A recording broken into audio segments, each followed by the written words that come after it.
Sir जो होना वो होता దిల్లియా దేవానకో దౌలంకో గుండోంకోని మనం ఇక చెప్పడానికి ఏం లేదు. ఇక ఎప్పుడు ఎవడికి ఏమీ లేకుండా ఉన్నప్పుడు ఎవరికైనా అన్నీ ఉన్నప్పుడు హుందాగా బ్రతికేవాడే మనిషి. ఏ రోడ్లో ఆ దెబ్బ కొట్టేవాడు మనిషి కాదు. ఏ స్టేజ్కి ఎక్కుతున్నావు ఆ స్టేజీ మాటలు, ఏ గూటికి వెళ్తున్నావు ఆ గూటి మాటలు. అలాంటి మాటలు చెప్పే రకాన్ని నేను కాదు. నా గురువు జగన్మోహన్ రెడ్డి కాదు. Jagan Reddy means YS Jaganmohan Reddy. అలాంటి వాళ్ళం నేను కాదు. ఆయన కాదు కాబట్టే ఆయన దగ్గరే నేను ఉంటున్నా 15 ఏళ్ల నుంచి. బ్యాలెన్స్ ఇప్పుడు ఎన్నాళ్ళు తర్వాత చచ్చిపోతానో తెలుసు కదా, అక్కడ దాకా ఈయన దగ్గరే ఉంటా. ఇప్పుడు ఆ అఫిడవిట్ నేనే వెరబల్గా ఇస్తున్నా. దేవుళ్ళనైనా మారుస్తాను తప్ప జగన్మోహన్ రెడ్డిని నేను మార్చను. Thank you.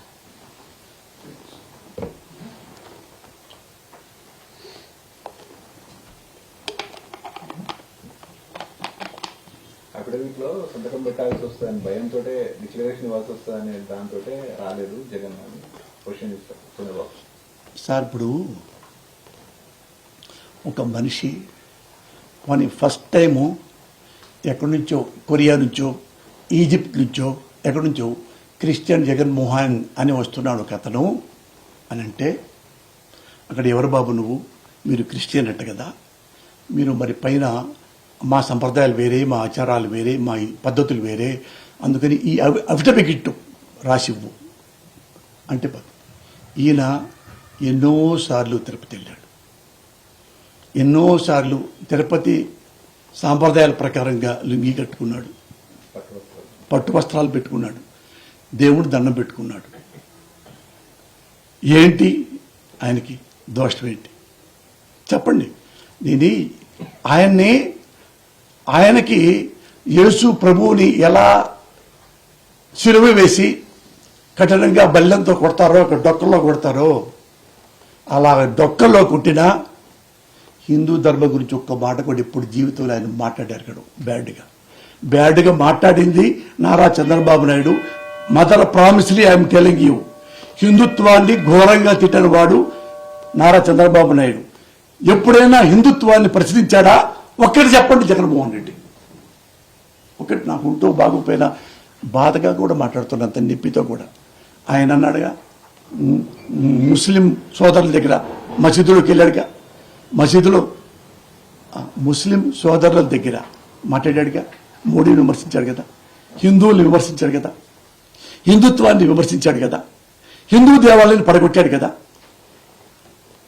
ఎక్కడ పుష్కరాల్లో ఆయన ముఖ్యమంత్రిగా ఉన్నప్పుడు ఎన్ని దేవాలయాలను పడగొట్టాడో, కూల్చివేశాడు గొడ్డళ్లతో, గుణపాలతో. ఆయన హిందువా? ఏం పడగొట్టాడో చెప్పనండి, గొడ్డళ్లతో, గుణపాలతో జగన్మోహన్ రెడ్డి. ఒక్కటి చెప్పండి, నేను అన్ని ఆన్సర్ చెప్తాను. 100 మంది తెలుగుదేశం ఉన్న ఎమ్మెల్యేలు మొత్తం రండి ఇక్కడికి, అందరు రండి, అన్ని సమాధానాలు చెప్తా. నేను 10 చెప్తా, దానికి ఆన్సర్ చెప్పండి చాలు. నిజంగా అఫిడవిట్ కోసమే ఇంత తపన పడుతున్నాడే నారా చంద్రబాబు నాయుడు గారు. ఇదే నాయుడు నిజంగా హిందువు మీద ప్రేమ ఉంటే పక్కనే ఉన్న విజయవాడలో పక్కనే ఉన్న ఎంతో పవిత్ర జలాలతో నిర్మించిన దేవాలయాల్ని ముక్కలుగా నరికి కాళ్ళతోనో, చెప్పులతోనో, దేంతో తన్ని దేవుడి విగ్రహాలు పడగొట్టి తీసుకెళ్లి ఎక్కడో గోడౌన్లో పండుకాడు. అతనా హిందువు? ఎవడైనా హిందువు అనేవాడు దేవుడి మీద చెయ్యి వేయగలడా? దేవాలయం మీద చెయ్యి వేయగలడా?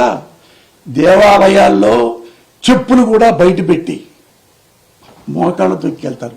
అంత పవిత్ర భావం దేవాలయం.